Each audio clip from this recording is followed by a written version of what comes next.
Halo semuanya, kembali lagi bersama saya di channel Iksan.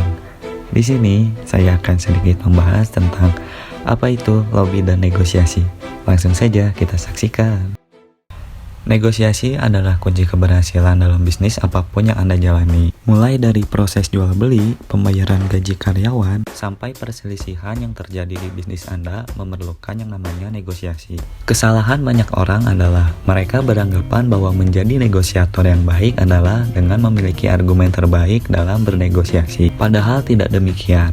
Ada dua alasan mengapa bersikap logis dan rasional sering kali gagal dalam negosiasi. Pertama, negosiasi adalah tentang mencapai kesepakatan dengan orang lain. Bukan tentang siapa paling benar dengan memberikan penjelasan logis ini dan itu seperti debat ilmiah. Kedua, orang lebih cenderung berperilaku mementingkan perasaan mereka ketimbang logikanya. Nah, untuk kejelasan lebih lanjutnya, mari kita saksikan paparan materi berikut ini. Check this out. Nah, buat teman-teman, ada yang tahu nggak sih apa itu lobby? Mungkin sebagian besar ada yang sudah tahu, dan juga ada yang masih belum. Yuk, kita langsung saja cari tahu. Lobby adalah aktivitas komunikasi yang dilakukan oleh individu atau sebuah kelompok untuk mempengaruhi yang dipengaruhi, yaitu pihak-pihak yang berwenang membuat kebijakan publik. Contohnya pimpinan organisasi atau pimpinan sebuah instansi seperti kepala dinas. Jadi, orang-orang yang memiliki wewenang untuk menentukan kebijakan. Lalu, untuk apa sih lobby itu sendiri? Jadi, lobby itu bertujuan untuk mendapatkan atau memberikan keuntungan bagi pelobi, bagi perusahaan, orang yang melobi atau bagi diri sendiri. Nah, sudah jelas kan pengertian dari lobby? Lalu, buat apa sih kita itu harus ngelobi? Berikut penjelasannya. Mengapa lobby itu penting dan harus dilakukan? Karena untuk membukakan jalan, lalu untuk memiliki relasi dengan organisasi, instansi, atau lembaga yang memiliki tujuan yang sama dengan organisasi yang kamu miliki.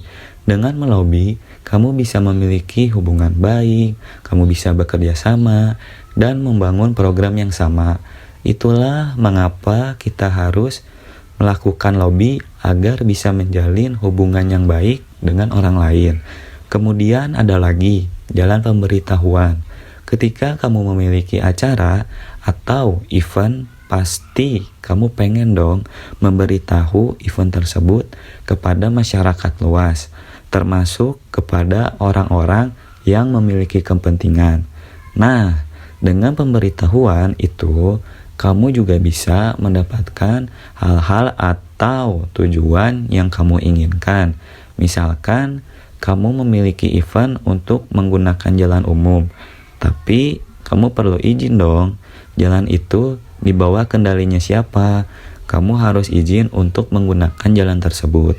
Akhirnya, kamu melobi kepala atau pimpinan yang mengeluarkan izin dari sebuah jalan agar mendapatkan izin untuk menggunakan jalan tersebut pada event kamu. Lalu yang selanjutnya mempengaruhi.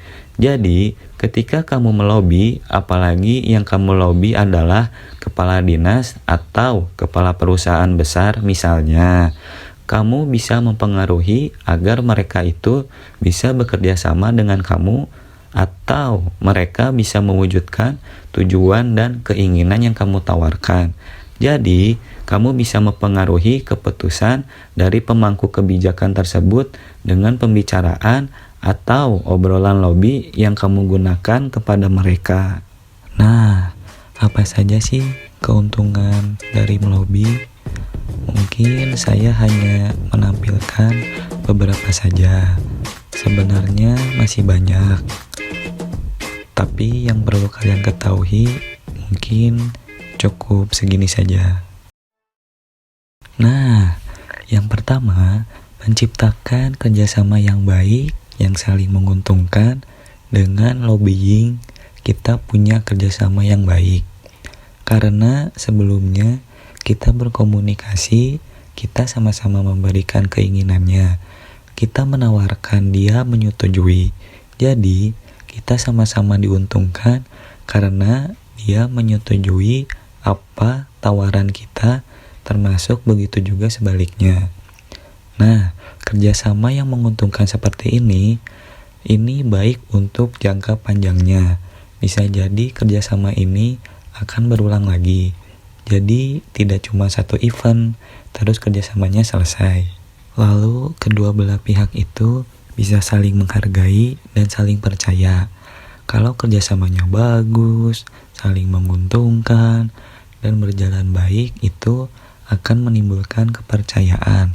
Kalau kita misal eventnya sudah selesai, besok dia mau kerjasama lagi, berarti dia sudah percaya sama kita.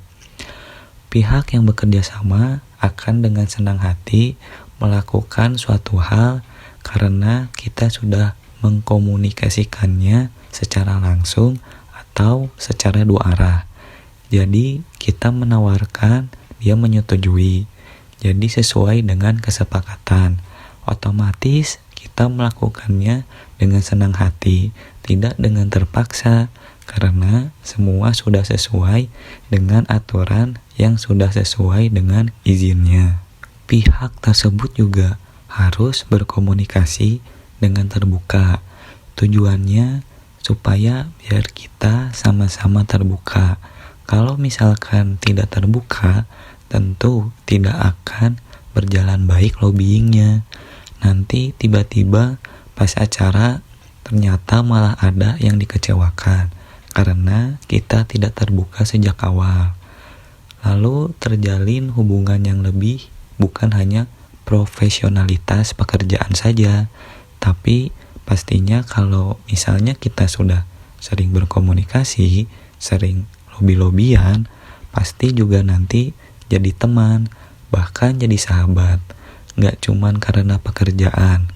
Misalkan kita kerjasama di event tertentu, kita punya tim perusahaan ingin mengadakan sebuah acara di restoran misalkan.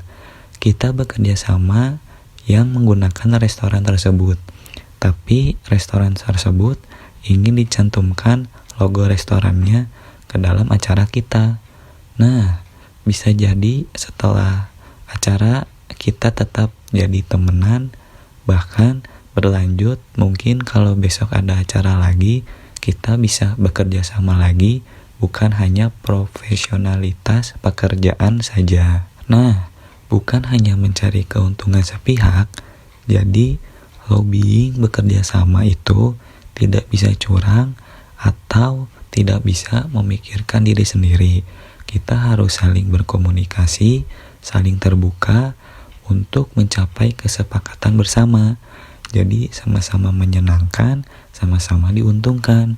Gak boleh curang, dengan kita hanya yang untung, terus dia gak untung. Gak bisa seperti itu. Jadi harus saling berdiskusi untuk mencari solusi bersama. Misalkan ada masalah, harus disepakati bersama, harus dicari solusinya bersama. Nah, jadi sudah jelas kan mengapa lobby itu penting dan harus dilakukan. Lalu yang selanjutnya ada persiapan-persiapan yang harus dilakukan sebelum melobi. Tentunya saat kita ingin melobi harus ada yang dipersiapkan dulu dong. Seperti halnya kamu ingin bepergian, tentu kamu harus memilih baju dulu atau memilih celana. Sama halnya seperti melobi. Nah, berikut adalah persiapan-persiapan yang harus dilakukan saat melobi. Yang pertama, kuasai masalah yang akan dibicarakan dengan pihak terkait. Kalau kamu mendatangi seorang pimpinan atau siapapun yang akan kamu lobi, pasti kamu sudah mempersiapkannya dong.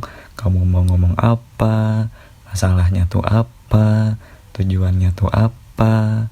Misalnya ingin bekerja sama untuk meminta dana atau meminta bantuan. Jadi kamu harus menguasai masalahnya, buat apa sih dananya, berapa sih nominalnya yang harus dibantu, kemudian syaratnya apa aja, lalu keuntungan mereka atau keuntungan yang didapatkan oleh pihak terkait itu apa ketika sudah memberikan dana.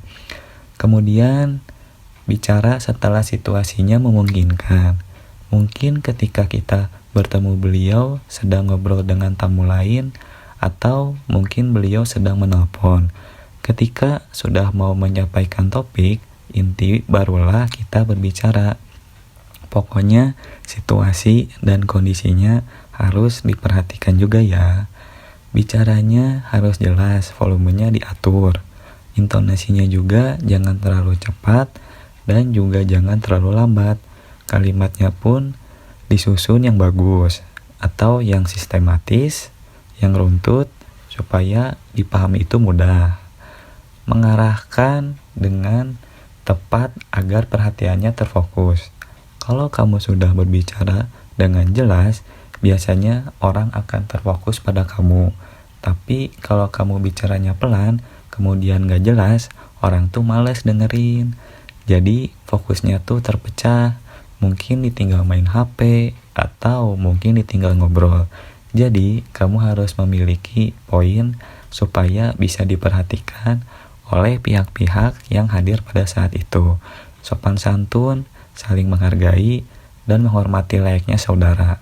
Mungkin hanya segitu materi yang bisa saya sampaikan mengenai materi lobby-melobi. Semoga pesan yang disampaikan dapat bermanfaat dan berguna bagi kita semua. Terima kasih, sampai jumpa.